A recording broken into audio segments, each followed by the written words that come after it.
February 1944. Darkness covers the waters of the Caroline Islands.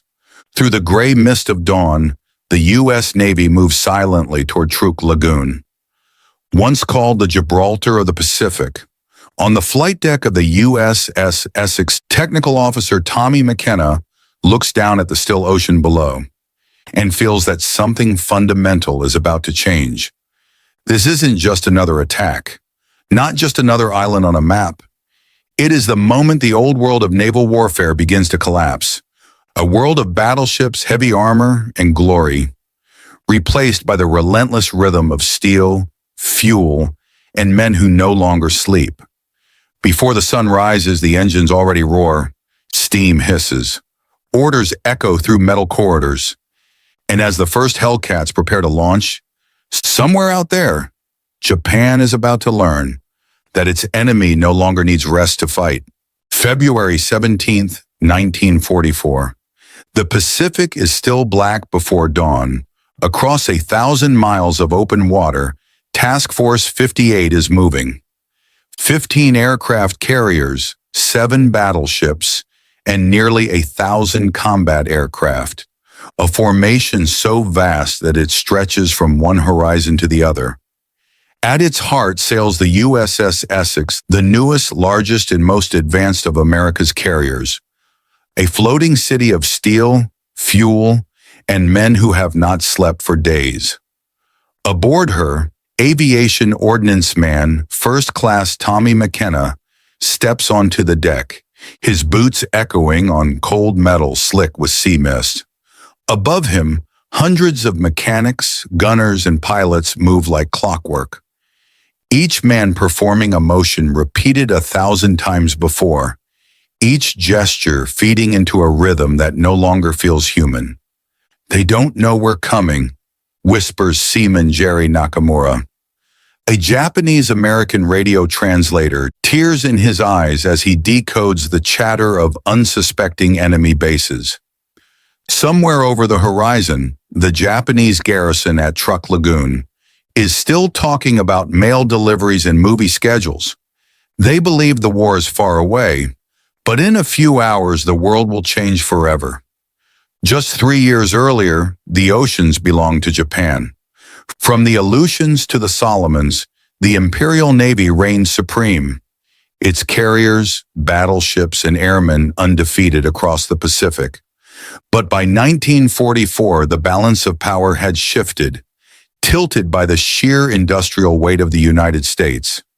Admiral Raymond Spruance and Vice Admiral Mark Mitcher commanded this vast machine, a machine that had learned, adapted, and evolved through fire.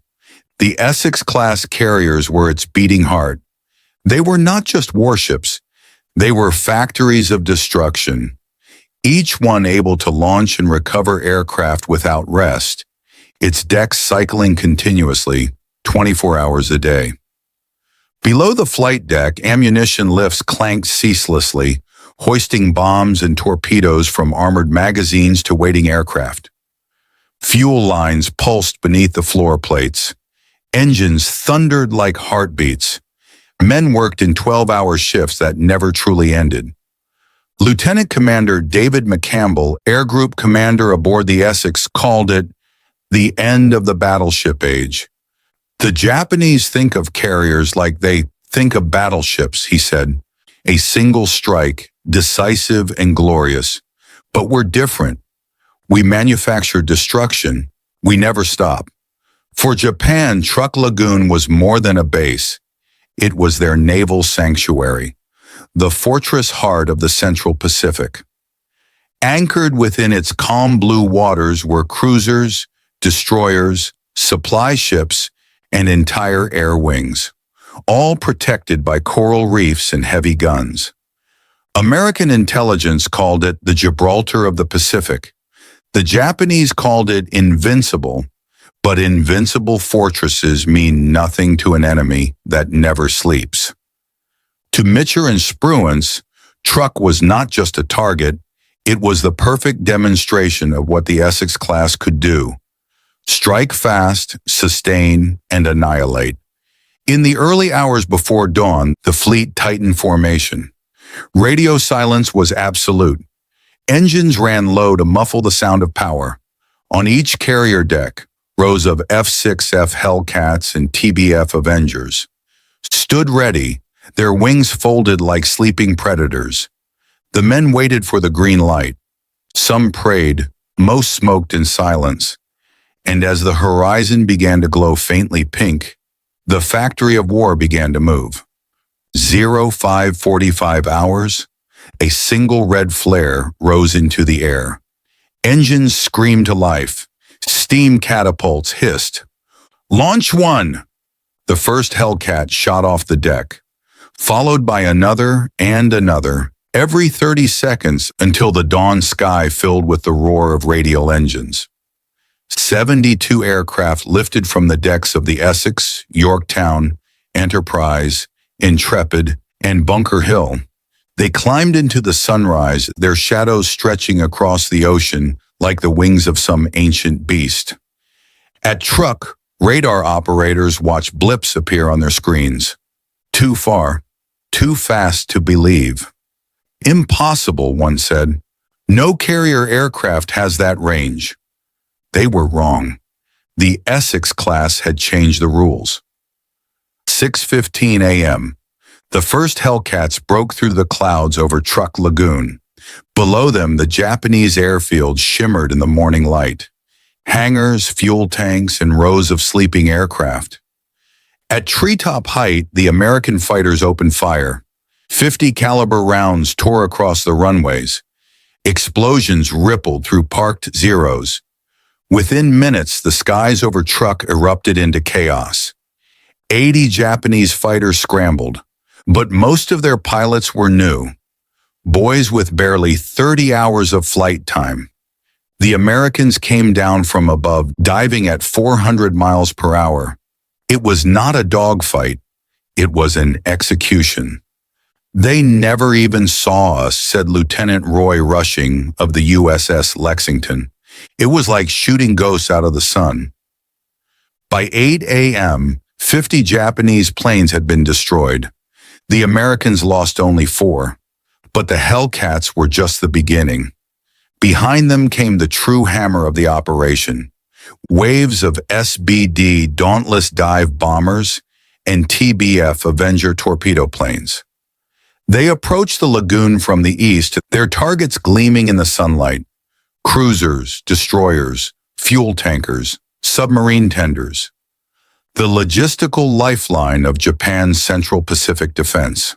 Lieutenant Frank Lawler, flying an SBD from the USS Enterprise, spotted a massive ship anchored in the middle of the lagoon. The Rio de Janeiro Maru --, a converted passenger liner now serving as a repair base for submarines. Target acquired, he radioed. Going in. Lawler released his bomb from 2,000 feet. It punched through the deck and detonated in the engine room. A column of smoke rose 300 feet into the air. Within minutes, the ship rolled and sank, taking with it hundreds of tons of equipment and dozens of men.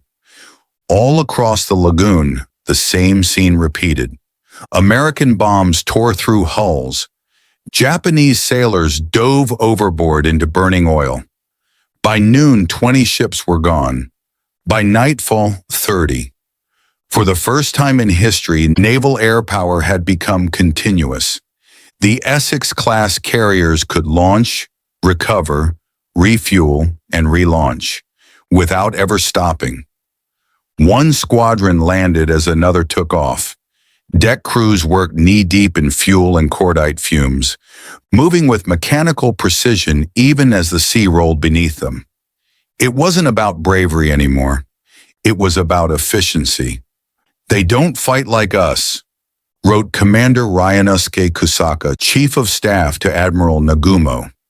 They operate their carriers like we operate airfields, but their airfields move at 30 knots and they are defended by battleships. We have no answer for this. The report would reach Tokyo days later, but by then Truk was already burning. To Japan, the raid on Truk was a catastrophe. To the United States, it was a revelation. Every aspect of the American war machine had worked perfectly. The endless deck cycles, the coordination between carriers, the logistical miracles of refueling and rearming at sea. It proved that American naval aviation was not just powerful, it was sustainable. It could fight forever. The Essex-class had turned the Pacific into a production line. And on that line, war itself had become a process. Planned, repeated, improved. Each mission faster, cleaner, more lethal than the one before. In less than 48 hours, the combined strikes of Task Force 58 had sunk or crippled over 60 Japanese vessels, destroyed 275 aircraft, and erased Japan's strongest forward base. From that moment on, Japan's defensive perimeter began to crumble. Their doctrine, the great decisive battle fought in one glorious stroke, was obsolete. American carriers didn't fight decisive battles. They fought permanent ones. The battle never ended. It just moved forward. Every captured island became a new airbase. Every destroyed fleet became another proof. That time itself had turned against Japan. The Americans no longer needed to win faster. They only needed to keep going. 3 days after Truk, the Essex anchored briefly at Majuro for resupply. Fuel lines hissed. Bombs rolled aboard. Within 24 hours, the carrier was at sea again. The engines never cooled. Down in the machine room, Chief Engineer William O'Connor kept a small notebook. He wrote only one sentence that week. "We have forgotten what silence sounds like." In the mess hall, men ate standing. The smell of aviation fuel seeped into every corner of the ship. They slept beside torpedoes and woke to the same metallic heartbeat. To the world, it was victory. To the men who lived it, it was endless motion. Behind the chaos of battle, America's commanders were already thinking beyond Truk. Admiral Chester Nimitz saw the future. A straight path through the central Pacific, from the Gilberts to the Marshalls, the Marianas, and finally Japan itself. But instead of smashing every island in their way, the U.S. would bypass many of them, neutralizing, isolating, and moving on. Each step supported by mobile carrier power and rapid construction battalions. The CBs, who could transform any captured atoll into a functioning airfield within days. At Tarawa, that lesson had come at terrible cost. Over 1,000 Marines had died taking a patch of coral, barely larger than the National Mall. But they learned. At Kwajalein and Eniwetok, the next assaults were faster, supported by precise bombardment and constant air cover from the Essex-class. The war itself was learning how to fight. By mid-1944, American shipyards were producing a new Essex-class carrier every 60 days. Each ship carried 2,600 men and nearly 100 aircraft. Each one required the resources of an entire city to sustain: fuel, ammunition, food, spare engines, and pilots trained by the thousands. Japan could not match it. They lacked oil, aluminum, and above all, time. Commander Minoru Genda, the strategist who once designed the Pearl Harbor attack, watched the tide turn with grim clarity. Their carriers are faster, stronger, more survivable. Their pilots train longer. Their logistics are infinite. We cannot win a war that never stops. His report to Admiral Koga was marked eyes only. It admitted what many in Tokyo already feared, that Japan was fighting an enemy capable of regenerating itself faster than it could be destroyed. While the world's attention was fixed on the carriers, another war was being fought beneath the waves. American submarines, armed with new torpedoes and guided by decrypted intelligence, hunted Japan's merchant fleet with mechanical precision. By the end of 1943, they had sunk 335 ships. In 1944, over 600. Each one carried oil, rice, steel, the blood of the Japanese war effort. The USS Seahorse, under Lieutenant Commander Slade Cutter, patrolled the sea lanes near Truk. In March 1944, it ambushed a convoy carrying aviation fuel to the island. 3 freighters and 2 escorts. Cutter fired 4 torpedoes, all hit. 3 ships sank. The survivors drifted for days. Japan's air operations at Truk collapsed for lack of gasoline. Cutter wrote in his patrol log, "We never saw the enemy. Only oil, fire, and silence." As the months passed, the Essex-class became something greater than ships. They became symbols of an unstoppable process. Each new carrier joined the fleet like another gear in a vast engine. When one went in for repairs, another replaced it. When pilots died, new ones arrived.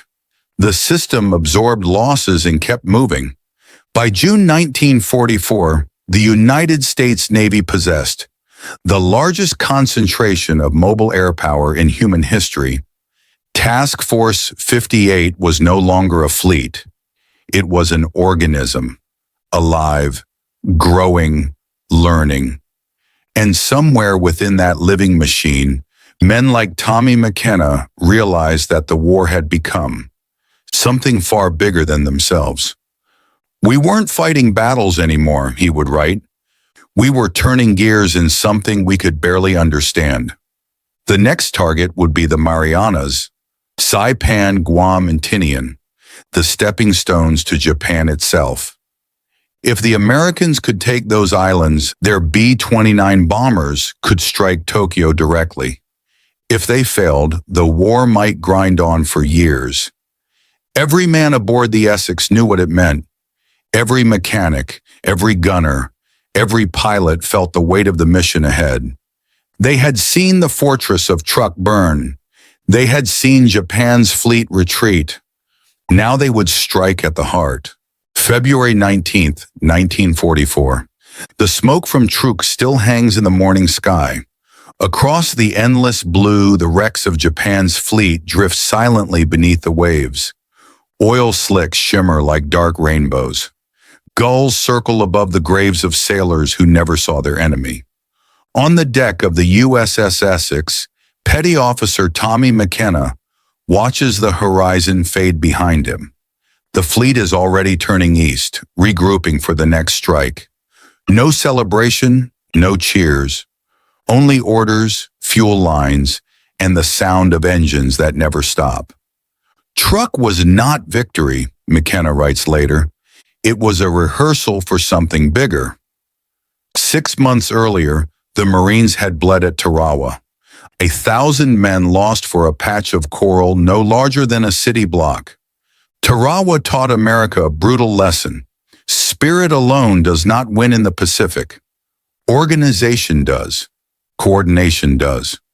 By the start of 1944, the United States had turned that lesson into method. Every assault was now an equation. Artillery plus air plus logistics equals victory. And at the center of that equation stood the Essex-class carrier. In the assault on Kwajalein Atoll, the new machine proved itself. For 72 straight hours, the carriers launched wave after wave of aircraft, flattening gun emplacements, fuel depots, and command posts. Before the first Marine set foot on the beach, when the landing craft arrived, the resistance was already shattered. Admiral Mitchell remarked, "A battleship can fire for an hour, a carrier can strike for days." Kwajalein fell in 4 days. Japan had spent 2 years fortifying it. America reduced it in less than a week. The Essex was not just a ship, it was an assembly line. Below the deck, armorers loaded bombs onto hydraulic elevators. Mechanics serviced engines beside men fueling aircraft with hoses that hissed like serpents. Every 30 seconds, another Hellcat thundered into the sky. Every 90 seconds, another came back, its wheels smoking as it slammed onto the deck. There was no end to the cycle. Crews worked in 12-hour rotations, then 16. Coffee replaced sleep. Routine replaced fear. McKenna wrote, "It was like working inside the heart of an enormous clock. If one gear stopped, the whole war would stop." Japan still thought in terms of fleets and admirals. America was thinking in systems. That difference would decide the war. In Tokyo, the shock from Truk and Kwajalein hit like an earthquake. Reports arrived describing American carriers that operated day and night, refueling at sea, repairing damage without returning to port. Admiral Kusaka summarized it grimly. "Their airfields move at 30 knots. They have turned the ocean into their homeland. Factories in Japan could not keep pace. Shortages of fuel and aluminum strangled production. Pilots were rushed through training. Many would see combat for the first and last time over the Marianas. The Empire of Japan still possessed courage. What it lacked was time. While Japan searched for recovery, the Americans built forward. At Majuro Atoll, Navy construction battalions, the Seabees, turned an empty lagoon into a full naval base in 10 days. Runways, fuel tanks, hospitals, and repair docks emerged from coral and sand. From this moment onward, the U.S. Navy could project air power without ever returning to Pearl Harbor. Each captured island became another gear in the machine. Each new base shortened the distance to Tokyo. The Pacific had become an industrial landscape, fluid, shifting, efficient, unstoppable. Inside the carrier task groups, the rhythm bordered on the inhuman. Pilots spoke of the deck crew moving like dancers, passing bombs hand to hand, clearing cables, rearming planes before the next sortie returned. Engineers joked that the ships themselves were breathing. Admiral Mitcher said quietly to a reporter years later, "We stopped fighting battles. We started manufacturing them." That sentence defined the modern era. War had become production, victory, a question of output. Japan still fought back. In March 1944, torpedo bombers from Palau attacked the Essex Group. 2 planes broke through the screen and struck USS Franklin. Damage was heavy, but within 12 hours, Franklin's flight deck was repaired, and her aircraft were flying again. The Japanese saw the smoke and believed the carrier sunk. They celebrated in Tokyo. But the next morning, Hellcats from Franklin were over their base at Babel Daub. The message was clear. America could not be killed fast enough. Behind every carrier strike stood a shadow fleet, oilers, ammunition ships, and floating workshops. These vessels, operating hundreds of miles from land, refueled and resupplied the carriers while underway. It was a revolution in naval warfare. Japan still relied on fixed ports. America now carried its ports with it. Each transfer at sea was a ballet of precision, 2 giants moving side by side at 20 knots. Steel cables stretched between them like the strings of an instrument. Fuel arced through hoses, bombs slid across planks. No radio chatter, only hand signals and trust. It was dangerous work. One spark could vaporize both ships, but it kept the fleet alive. By April 1944, the efficiency of Task Force 58 began to show cracks within the men themselves. Crewmen developed what doctors called deck fatigue. Hands trembled, eyes twitched even in silence. McKenna noted in his journal, "We live by the rhythm of engines. When they stop, even for maintenance, we feel something missing, like a heartbeat gone." War had become a job, and jobs have no glory, only repetition. The next great step was already planned. With Truk and the Marshalls neutralized, the fleet turned its gaze to the Mariana Islands, Saipan, Tinian, and Guam. From these islands, long-range B-29 bombers could reach Tokyo. To Japan, the Marianas were the inner wall of the empire. To America, they were the doorway to the end. In early June 1944, the Essex and her sister carriers sailed west with over 1,000 aircraft aboard. Each pilot knew that this would be the decisive campaign. The Japanese gathered what remained of their air arm for defense. 9 carriers, nearly 500 aircraft, and hundreds of shore-based fighters. They called it Operation Hailstone. At dawn, American battleships opened fire. The horizon glowed red as 16-inch shells struck the beaches of Saipan. Behind them, the Essex-class carriers launched continuous waves of aircraft, striking gun batteries, airfields, and supply lines. By the time the Marines hit the sand, the island was already scorched earth.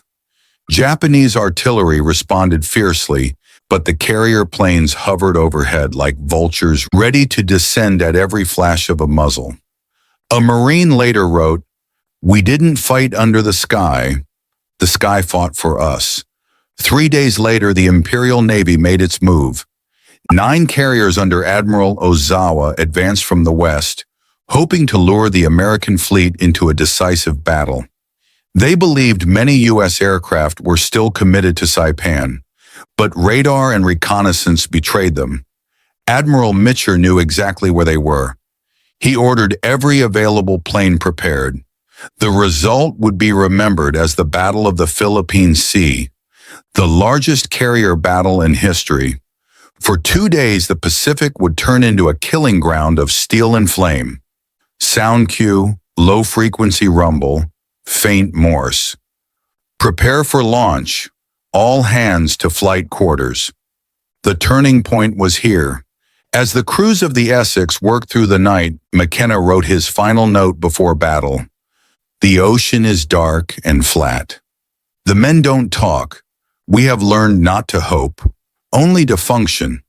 Somewhere ahead, hundreds of Japanese pilots sat in their cockpits, praying to die for the Emperor. Behind them in the American fleet, thousands of mechanics checked fuel pumps, ammunition belts, and arresting wires. Both sides waited for the sunrise. Only one side could fight without sleep. When the light finally came, hell would follow. June 19, 1944. Dawn breaks over the Philippine Sea, a blue so pure it feels unreal, a silence so wide it hides the violence to come. Across 600 miles of ocean, 2 navies move toward each other. One old, one new, one driven by faith, the other by industry. To the east, Task Force 58 under Admiral Mark Mitcher. 15 Essex-class carriers, 7 battleships, and nearly 1,000 aircraft. To the west, Admiral Jisaburo Ozawa's mobile fleet. 9 carriers, 32 escorts, and fewer than 500 planes. Many flown by boys who have never landed on a moving deck. The world's largest carrier battle is about to begin. It will be remembered as the Battle of the Philippine Sea, and for those who fought in it, as the day the sky turned into hell. On the USS Essex, crews move like machines. Bomb racks click into place. Fuel hoses hiss. Men work wordlessly in the red light of dawn. Every task rehearsed 100 times. Every heartbeat aligned to the rhythm of the ship. Below deck, the smell of aviation gas mixes with coffee and sweat. McKenna, now a petty officer, checks fuses on a string of 500-pound bombs. He doesn't look up when the general quarters alarm begins to sound. He simply whispers, "It's starting." At 7:45 hours, radar operators aboard the USS Kamikaze report contacts approaching from the east. Ozawa's staff believe they've caught the Americans by surprise. They are wrong. On Mitcher's flagship USS Lexington, radar screens glow like constellations. The enemy formations appear 120 miles out. Faint, then undeniable. Mitcher turns to his air officer. "Turn the hell loose." Within minutes, the decks of the Essex, Yorktown, Bunker Hill, and intrepid erupt in controlled fury. Engines scream to life, catapults hiss, waves of F-6F, Hellcats roar skyward, climbing into the blinding sun. From below, they look like flocks of metal birds rising from the ocean itself. From above, they look like inevitability. The Japanese strike first. Hundreds of Zeros, Judys, and Kates surge eastward, their pilots shouting prayers over open radios. At 10:30 a.m., the first wave meets the American Combat Air Patrol. Radar control guides the Hellcats to altitude long before the enemy is in sight. Lieutenant Alex Vraciu of the USS Lexington spots black dots against the sun. He rolls inverted, dives, and opens fire. Within 4 minutes, 6 enemy planes are falling in flames. All across the sky, the pattern repeats. Americans attacking from superior height and speed, their .50 caliber guns stitching bright lines across the blue. Vraciu later wrote, "They came at us in perfect formations. When we hit them, they scattered like glass." By noon, nearly 250 Japanese aircraft have been destroyed. American losses, fewer than 30. The pilots start calling it the Great Marianas Turkey Shoot. The phrase spreads through the radios, half joke, half shock. On the Essex, men watch the battle as tiny black specks high above. Each puff of smoke marks a death they cannot see. The deck shudders as anti-aircraft guns open up. Brass casings clatter across steel. A plane explodes at 20,000 feet. A brief sun in the upper sky. McKenna shields his eyes. "They're dying up there," someone says. "So are we," he answers, and keeps loading bombs. Every 30 seconds, another aircraft lands, spitting shell casings and hydraulic smoke. Deck crews sprint forward, rearm, refuel, and shove the next fighter into launch position. The line never breaks. The factory never stops. Far to the west, Admiral Ozawa's new flagship, the Taiho, takes a single torpedo from the American submarine USS Albacore. At first, damage seems minor, but gasoline fumes seep through the ventilation system. By early afternoon, the lower decks are filled with invisible fire. 13:30 hours, a spark ignites.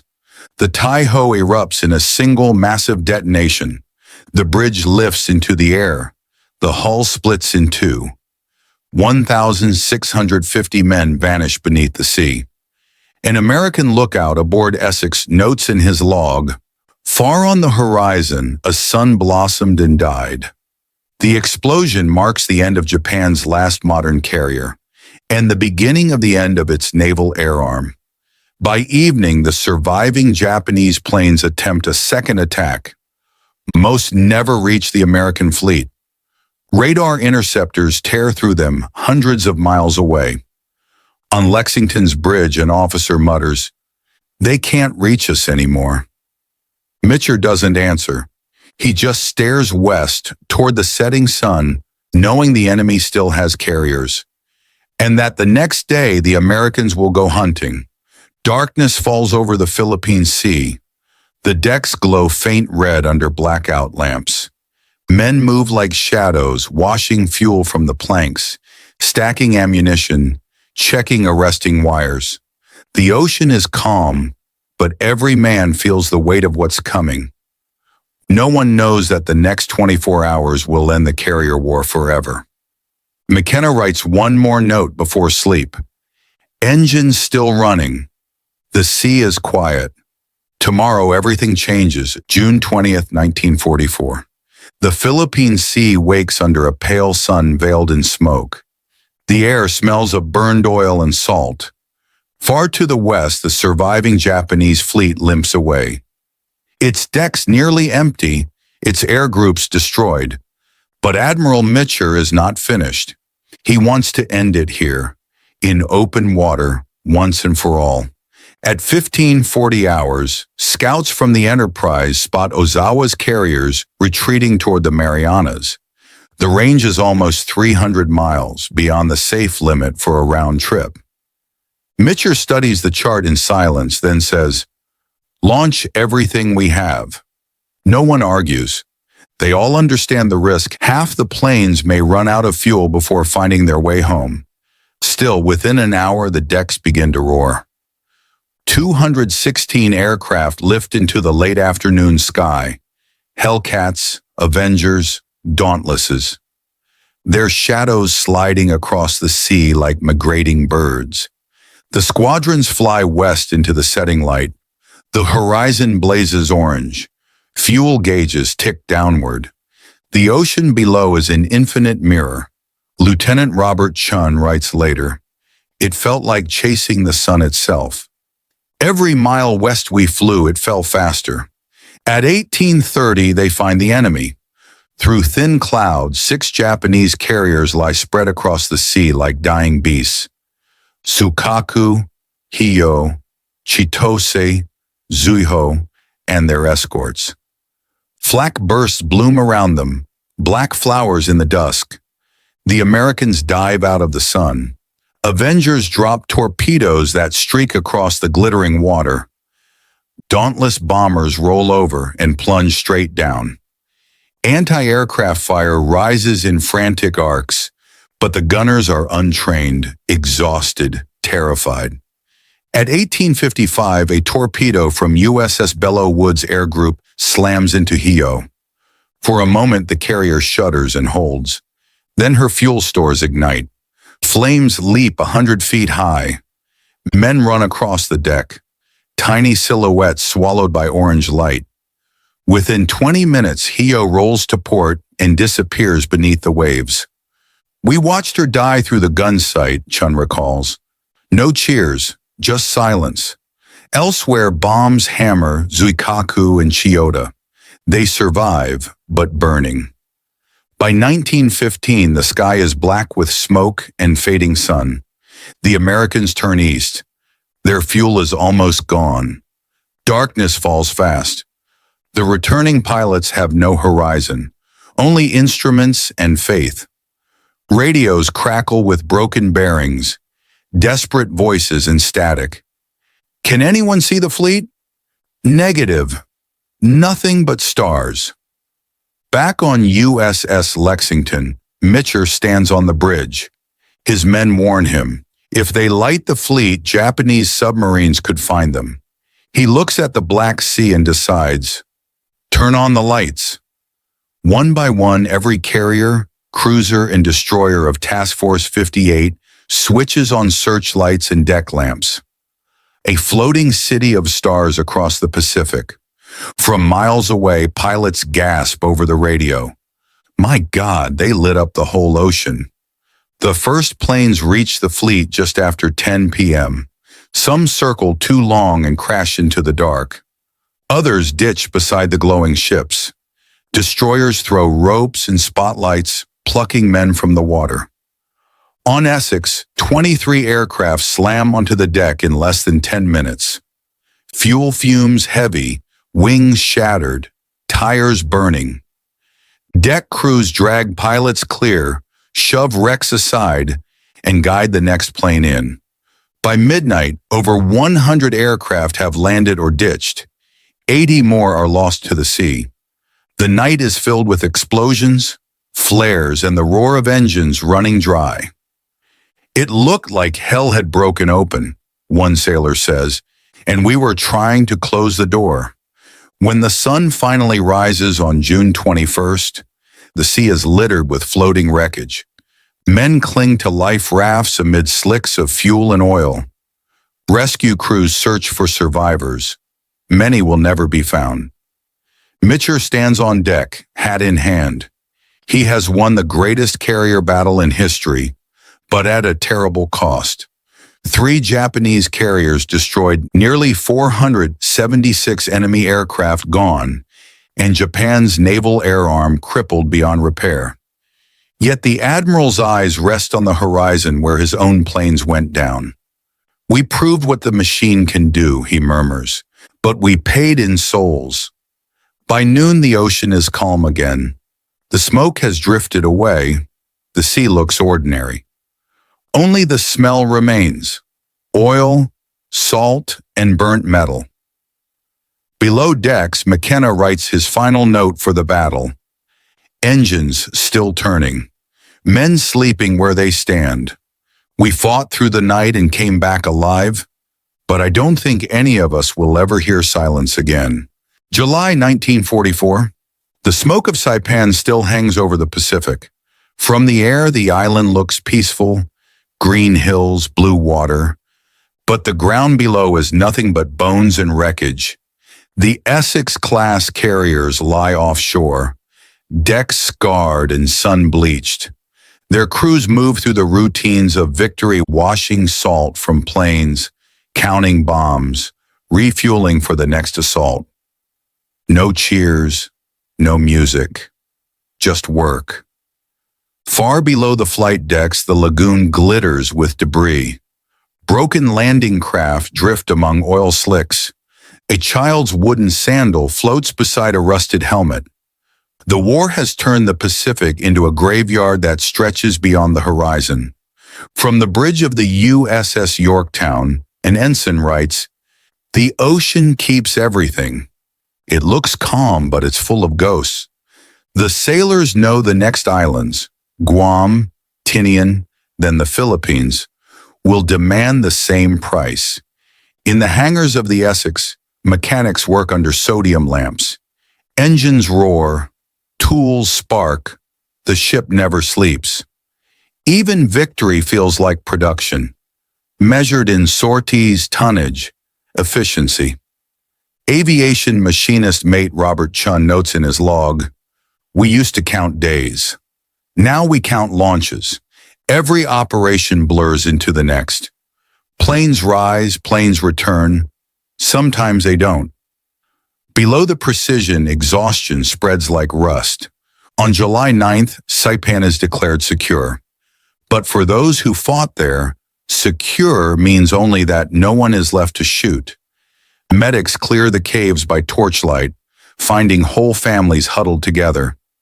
Marines bury the dead, mark the graves with ration boxes, and move on. A chaplain aboard Bunker Hill writes in his journal, "Victory isn't joy. It's a list of names that didn't come back.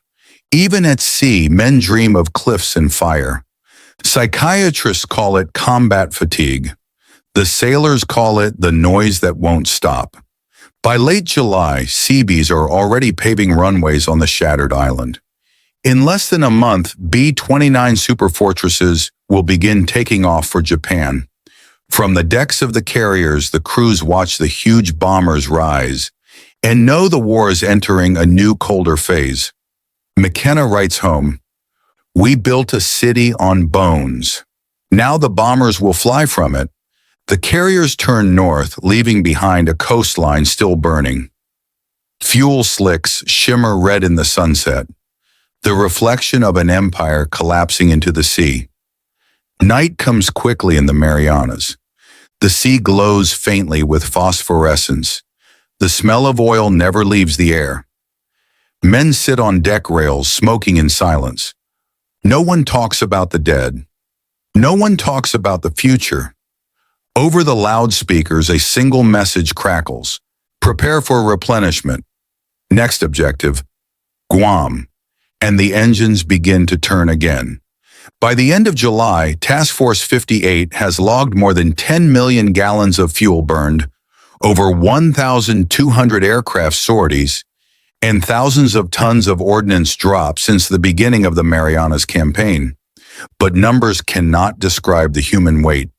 Each flight deck holds men who have aged 10 years and 6 months. Each island left behind holds the echo of their passage. Burned jungles, shattered villages, sunken ships. A historian aboard Essex writes later, "The Pacific didn't end at the shoreline. It ended wherever the factory stopped running." As the fleet steams west, Admiral Mitcher drafts his next report. He writes of logistics, sortie rates, fuel efficiency, but in the margin, a single note in his own hand. "Our strength is endurance. But endurance has a cost. That cost will follow them through Guam, Leyte, Okinawa, and into a world reshaped by what these decks have proven possible. March 1945. The sea outside Okinawa is a sheet of steel beneath gray clouds. Rain drifts sideways in the wind. The Essex-class carriers move through the mist like islands of metal and fire. Below decks, the air is hot with fuel and fear. For 3 years, these flight decks have carried the war across the Pacific. Now they face its final storm. Over 1,500 American ships crowd the waters off Okinawa. Battleships, destroyers, transports, oilers. But the carriers are still the beating heart. They launch, recover, refuel, reload, day after day in weather that smells of salt and cordite. The Japanese call it Operation 10 Go. To the Americans, it becomes the Kamikaze season. April 6, 1945. Radar picks up hundreds of incoming contacts from the north. Angels 1-5, closing fast. From the decks of Bunker Hill and Essex, pilots scramble, shouting over engines they can barely hear. Within minutes, the sky turns white with contrails and smoke. Japanese suicide planes, Kamikaze, dive through the clouds.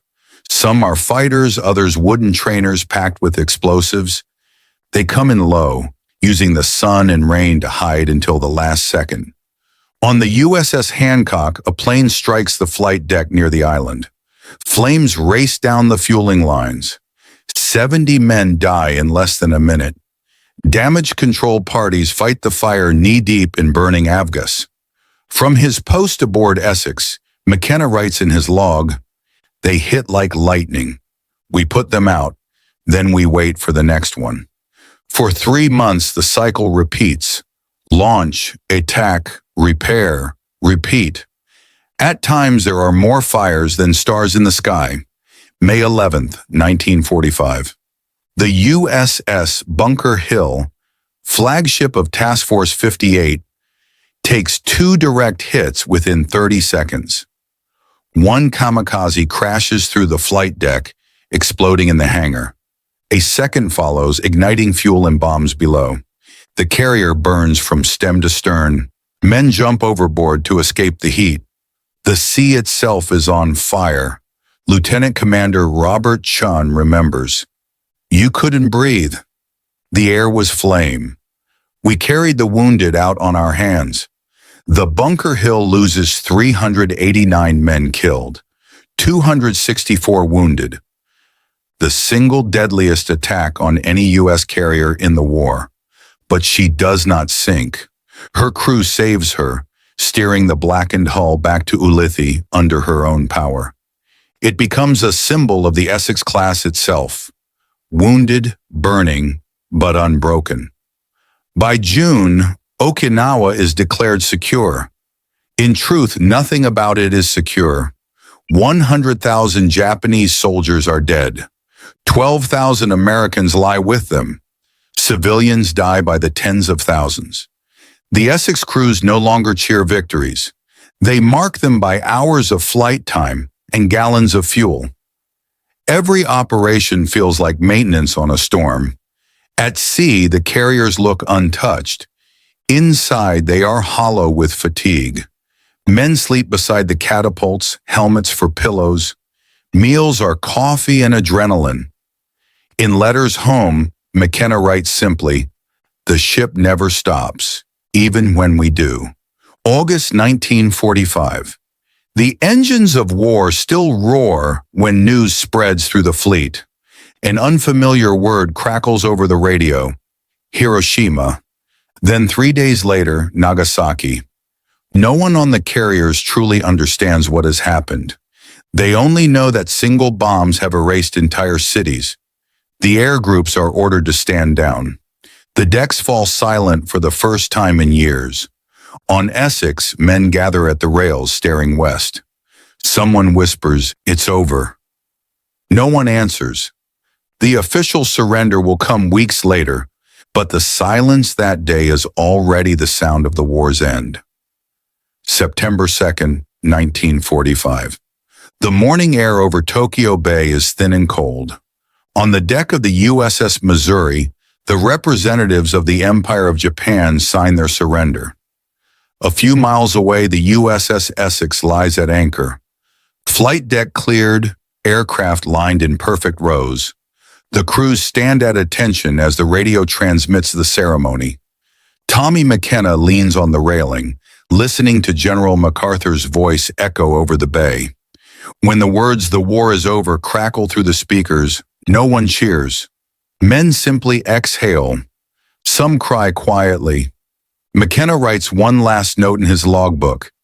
2 years ago, we left Pearl Harbor with decks full of planes. Today, we have the world's horizon in our hands. In the months after surrender, the Essex-class carriers bring home thousands of soldiers and prisoners of war. They steam across oceans now empty of enemies. But peace feels heavier than combat. Each night, men dream of engines that never stop. They wake expecting alarms, only to hear the gentle lap of waves against the hull. Historians will call them the ships that never slept. To those who served on them, they were factories of fire. Machines that consumed everything, including the men who fed them. A war correspondent aboard Yorktown sums it up. They didn't just win, they industrialized victory. The Essex-class will remain in service for decades. Some will fight again in Korea and Vietnam. Others will become training ships or museums. None will forget the noise of the decks, the heat of the catapults, the smell of fuel and burnt paint. The design will shape every carrier that follows, from Midway to Forrestal to the nuclear-powered Enterprise. Each a descendant of the war-born giants that proved endurance is a weapon. But the real legacy is not steel or engineering. It is organization, the system that allowed chaos to become precision and fatigue to become strength. Admiral Mitcher, before his death in 1947, wrote, "We learn that courage alone is not enough. You must build courage into the machine." Of the 24 Essex-class carriers built, not one was lost in combat, but over 36,000 sailors and airmen died supporting them. For every ton of steel, there was a human name. Seaman First Class Robert Chun never returned to sea. He left the Navy in 1946, became a mechanic in San Francisco. Years later, when asked what he remembered most, he said only, "The smell of hot metal on cold air, and the sound of engines in the dark." From above, the Pacific now looks peaceful again, blue, endless, innocent. But somewhere beneath those waters lie the bones of ships, the ghosts of thousands, and the echo of engines that once ruled the waves. The Essex-class carriers had done more than win a war. They had redefined what war meant. Not the clash of heroes, but the rhythm of machines. Not the single decisive battle, but the relentless sequence of operations that never stopped. It was a new kind of warfare, industrial, systematic, and total. And once unleashed, the world would never go back. September 1945. The USS Essex prepares to sail home. Her engines thrum at low speed, propellers cutting clean water for the first time in years. On the flight deck, McKenna stands alone. He can still feel the vibration through his boots. He looks at the rows of silent aircraft, their wings folded like sleeping birds. He knows they will fly again, somewhere, someday, because the world has learned what they can do. He opens his final letter home and writes, "We built something new, not just ships or planes, but a way of fighting that never stops. The Japanese learned too late. The ocean became our factory, and we never turned it off." He signs his name, closes the notebook, and watches the horizon fade into morning.